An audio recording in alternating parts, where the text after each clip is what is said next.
সবাইকে স্বাগতম জানাচ্ছি কলিস রেসিপিতে আরও একটি নতুন রেসিপি দেখার জন্য। আমার আজকের রেসিপি সরষে ইলিশ। সরষে ইলিশ রান্নার পর যাদের তেতো হয়ে যায় তাদের জন্য থাকছে আজকের রেসিপিটি। আশা করছি সবার ভালো লাগবে। তাহলে চলুন রেসিপিটি দেখে নিই।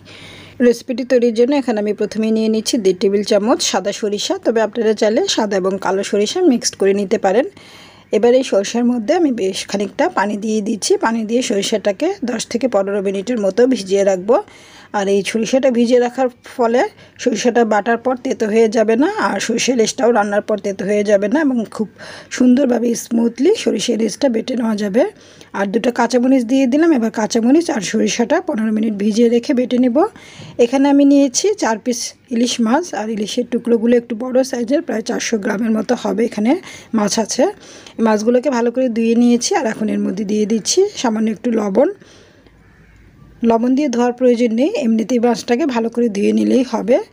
এবারে দিয়ে দিচ্ছি 1/4 চা চামচের মতো হলুদ গুঁড়া। এবারে লবণ আর হলুদটাকে মাছের গায়ে খুব ভালো করে লাগিয়ে নিচ্ছি। খুব ভালো করে মশলাটা লাগানো হয়ে গেলে এই মাছটাকে 10 থেকে 15 মিনিটের মতো রেস্টে রেখে দিব। এবারে চলে যাচ্ছি রান্নায়। সেজন্য একটি প্যানে প্রথমে দিয়ে দিচ্ছি 1/4 কাপ রান্নার রেগুলার তেল। আপনারা চাইলে এখানে রান্নার রেগুলার তেলের পরিবর্তে সরষের তেলটাও ব্যবহার করতে পারেন। আর তেলটা হালকা গরম হয়ে আসলে তারপর 2 টেবিল চামচ পেঁয়াজ বাটা দিয়ে দিচ্ছি।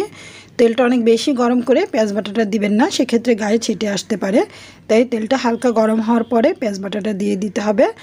পেঁয়াজটা তেলের মধ্যে দেওয়ার পর গায়ে ছিটে আসতে পারে, তাই পেঁয়াজটা যাতে না ছিটে সেজন্য সামান্য একটু লবণ দিয়ে দিতে হবে। এতে করে পেঁয়াজটা আর ছিটবে না। এবারে ভালো করে পেঁয়াজটাকে একটু কষিয়ে নিচ্ছি। প্রায় 1 মিনিটের মতো কষিয়ে নেওয়ার পর এখন এর মধ্যে দিয়ে দিব 1 চা চামচ আদা এবং রসুন পেস্ট করা একসাথে, সেটা দিয়ে এবার আদা রসুনটাকেও তেলের মধ্যে একটু সতে করে নিচ্ছি। এতে করে আদা রসুনের কাঁচা স্মেলটা চলে যাবে। আদা রসুন এবং পেঁয়াজটাকে ভালো করে কষিয়ে নেওয়ার পর এখন দিয়ে দিচ্ছি 1 চা চামচ ধনিয়ার গুঁড়া, 1/3 চা চামচ লাল মরিচের গুঁড়া, আর 1/2 চা চামচ হলুদ গুঁড়া। যেহেতু সরিষার সাথে কাঁচামরিচ ব্যবহার করেছি বাটার সময়, তাই এখানে জালটা কম দিয়েছি। তবে আপনারা আপনাদের স্বাদ অনুযায়ী জালটা অ্যাডজাস্ট করে নিতে পারেন। এবারে একটু পানি দিয়ে মশলাটা খুব ভালো করে 4-5 মিনিটের মতো কষিয়ে নিব। 4-5 মিনিট পর তেলটা সুন্দরভাবে সেপারেট হয়ে যাবে। দেখতেই পাচ্ছেন সুন্দর একটা কালারও এসেছে মশলার মধ্যে। এখন একে একে মশলা মেখে রাখা মাছগুলো দিয়ে দিলাম।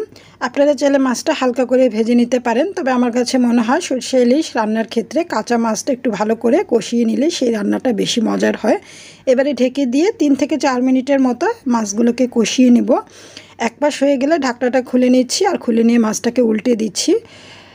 উল্টে দিয়ে এই মাছটাকে আবারও ঢেকে দিব। ঢেকে দিয়ে আবারও অপর পাশে 3-4 মিনিটের মতো কষিয়ে নেব। এভাবে করে মশলার সাথে মাছটা কষিয়ে নেওয়ার ফলে মাছটা খুব সুন্দরভাবে কষানো হয়ে যাবে। মাছের মধ্যে যে একটা কাঁচা স্মেল থাকে মাছের, সেটা থাকবে না। সুন্দর একটা সুঘ্রাণও বের হবে ইলিশ মাছ থেকে। আবারও ঢেকে দিলাম, আর ঢেকে দিয়ে 3-4 মিনিটের মতো মাছটাকে কষিয়ে নিয়েছি। মাছটা বেশ কিছুক্ষণ কষিয়ে নেওয়ার পর দেখতেই পাচ্ছেন মাছ থেকে কিন্তু বেশ খানিকটা তেল উঠে এসেছে, আর মাছটা সুন্দরভাবে কষানো হয়ে গিয়েছে। অবশ্যই চেষ্টা করবেন এভাবে করে মাছটা খুব ভালো করে কষিয়ে নেওয়ার জন্য মশলার সাথে। এতে করে রান্নার স্বাদ কিন্তু অনেকাংশেই বেড়ে যাবে। আর এখন মাছটা সিদ্ধ হওয়ার জন্য 1/2 কাপের মতো পানি দিয়ে দিলাম। 1/2 কাপ পানি দিয়ে মাছগুলোকে উল্টে দিচ্ছি। উল্টে দিয়ে মাছগুলোকে ঢেকে দেব। আর ঢেকে দিয়ে এখন এই মাছটাকে প্রায় 10 থেকে 15 মিনিটের মতো চুলার আঁচ একেবারেই মিডিয়াম টু লোয়ের মাঝামাঝি রেখে কষিয়ে নিতে হবে, যাতে করে মাছগুলো খুব সুন্দরভাবে সুসিদ্ধ হয়ে যায়। প্রায় 10 থেকে 15 মিনিটের মতো রান্না করার পর মাছটা সুন্দরভাবে সিদ্ধ হয়ে গিয়েছে। আর মাঝখানে আমি 1-2 বার মাছগুলোকে একটু উল্টে পাল্টে দিয়েছিলাম। এতে করে মাছের দুপাশেই সুন্দরভাবে সিদ্ধ হয়ে যাবে। মাছটা সেদ্ধ হয়ে তেলটা এবং ঝোলটা মাখা মাখা হয়ে আসলে আবারও মাছগুলোকে উল্টে দিলাম। উল্টে দিয়ে এখন এর মধ্যে দিয়ে দিব প্রথমেই যেই সরষাটা আমি বেটে রেখেছিলাম সেটা। আর সরষাটা মাছটা ভালো করে সেদ্ধ করার পর এই পর্যায়ে এসে অ্যাড করতে হবে। তাহলে কিন্তু সরষে ইলিশ রান্নার পর অনেকের যাদের তেতো হয়ে যায়, তেতো হওয়ার কোনো রকমই সম্ভাবনা থাকবে না। আর সরিষাটা বাটার আগে অবশ্যই 10-15 মিনিটের মতো ভিজিয়ে রেখে তারপর বেটে নেবেন। এতে করেও কিন্তু সরিষাটা তেতো হয়ে যাবে না। আর এখন আমি 1/2 কাপ পানির সাথে সরিষাটা একটু ভালো করে মিক্সড করে দিয়ে দিলাম।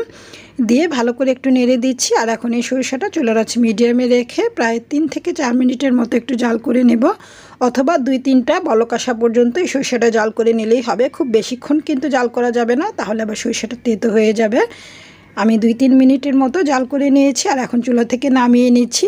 চুলা থেকে নামিয়ে গরম গরম দুপুরে গরম ভাতের সাথে পরিবেশন করতে পারেন। আর দেখতেই পাচ্ছেন কতটা চমৎকার লাগছে। আশা করছি আজকের রেসিপিটা সবার ভালো লেগেছে। এতক্ষণ সাথে থাকার জন্য ধন্যবাদ জানিয়ে বিদায় নিচ্ছি। সবাই ভালো থাকুন। আল্লাহ হাফিজ।